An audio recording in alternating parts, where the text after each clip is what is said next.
What are some hard to swallow pills about relationships?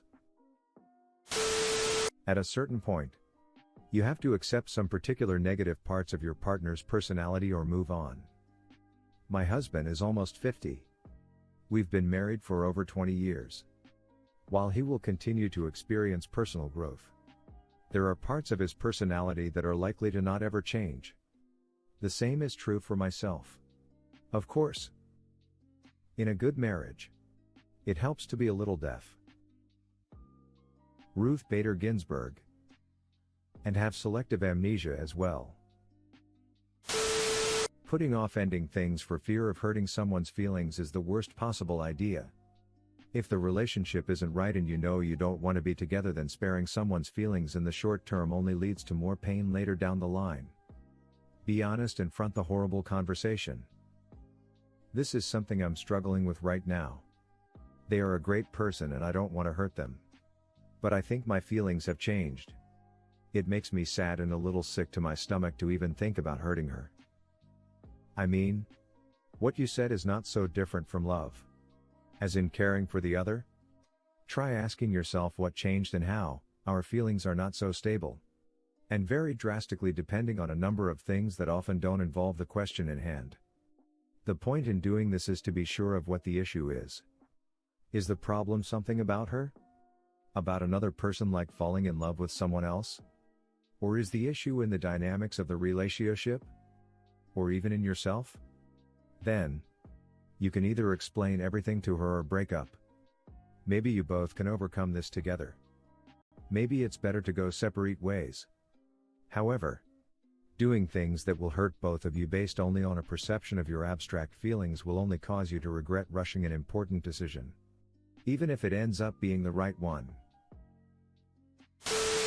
Losing your identity within a relationship is easy to do. Finding it again isn't. Remember to keep your friends and hobbies. After my last relationship ended, I felt guilty for not hurting. I was kind of happy. Back in my garage, working on cars with my friends. Took a few road trips. My phone was quiet. Speep was cool. You up? I didn't even realize it, but I used to paint a lot. During my 7-year relationship, I didn't create a single thing, and in the 6 months since it ended I've completed 10 pieces. Eventually, love is not being crazy and love all the time. Love is a crock pot, not a deep fryer. I thought this said love is a crack pipe, which I think is also true. When you decide to commit to your person, you are sacrificing your fantasy of being with them. In the crushing or beginning stages of a relationship, we are idealizing them as more perfect than they are. But we all have our faults. And in choosing to be together, we are met with reality versus fantasy. From the Fundamentalist podcast titled Engagement. You could do everything right and still lose. God, this is hard to hear. My ex left me, and reading this after giving it my all for 2 years and having left nothing for myself hurts like hell. Dude. You left. In a good relationship, the other person adds to your happiness, doesn't become it. So while your ex is no longer in your life, you still got good old awesome you. Also, after leaving those relationships and experiencing better ones, the better ones don't require you to give it your all. They require you to be yourself, and yourself naturally wants to be your best for them. You got those to look forward to, which is nice. Sounds like you have quite a lot left for yourself. Not everyone will value your relationship like you do. It's very important to make sure you both have the same expectations and values. Otherwise, like two unequally yoked animals, you will continue to walk in circles over the same ground. Just because you love someone doesn't mean you should be with them. A relationship needs more than love. A person I know really needs to hear this. They insisted too much on being in something with me when I told them that it wasn't going to work. We wanted opposite types of relationships that in the end it all ended pretty bad. Some people just think that love is going to make things magically work, without even considering that sometimes people that love each other are just incompatible to be together. This is one of the worst romantic situations one can experience. It is so hard to let go and move on when you find someone extremely compatible intimately. But life circumstances, timing, different ambitions and goals in life, all can work against a long-term relationship.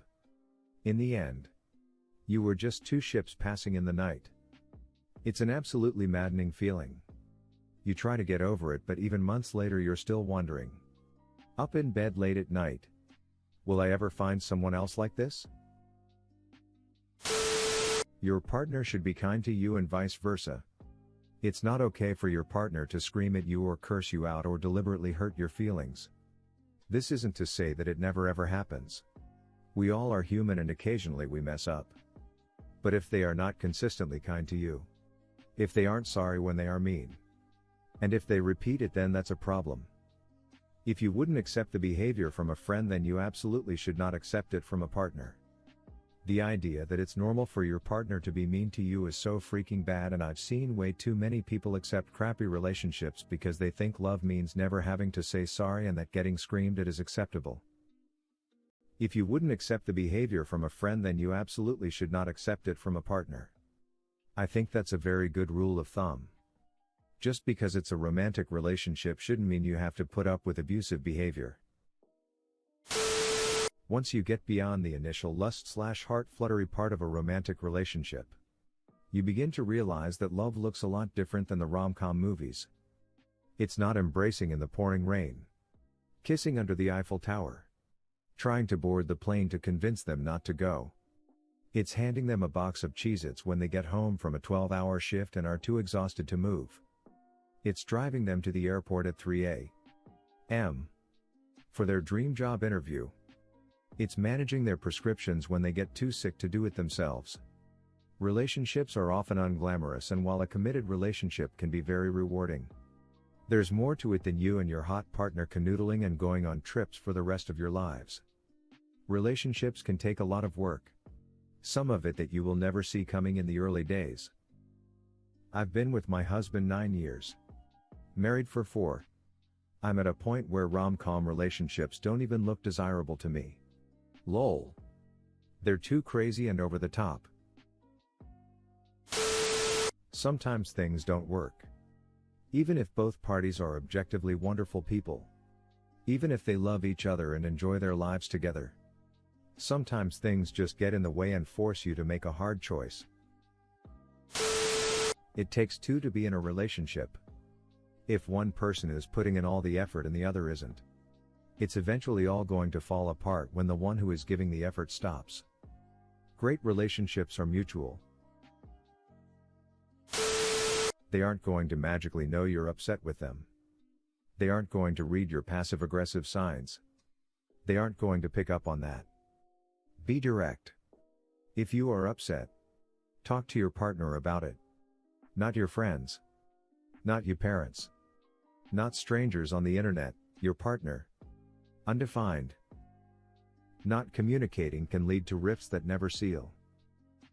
Not communicating leads to posting on/relationship_advice and hoping a bunch of internet strangers can either solve your problem or tell you what you want to hear without having to just go talk to your partner. Because that's scary and might not maintain the idea that you're fine and the other person is the source of your problems. You can't look for someone else to be your other half. You have to learn how to be a whole person on your own. This means being able to take care of your own emotional needs. 2. Underrated comment here. You can't be responsible for someone else's happiness. My wife and I enhance each other's joy. Example. She loves going to concerts and often my schedule means I can't go, or occasionally the tickets are expensive and it's someone I'm not a big fan of, so she goes without me. But if I can, I go, and if the tickets are cheap, even if I'm not a fan, I go. She likes it when I'm there and says it's better, but she still has fun without me. In a good relationship you help lessen the bad and increase the good. I so deeply hope that one day I can have a relationship with someone like you and your wife have.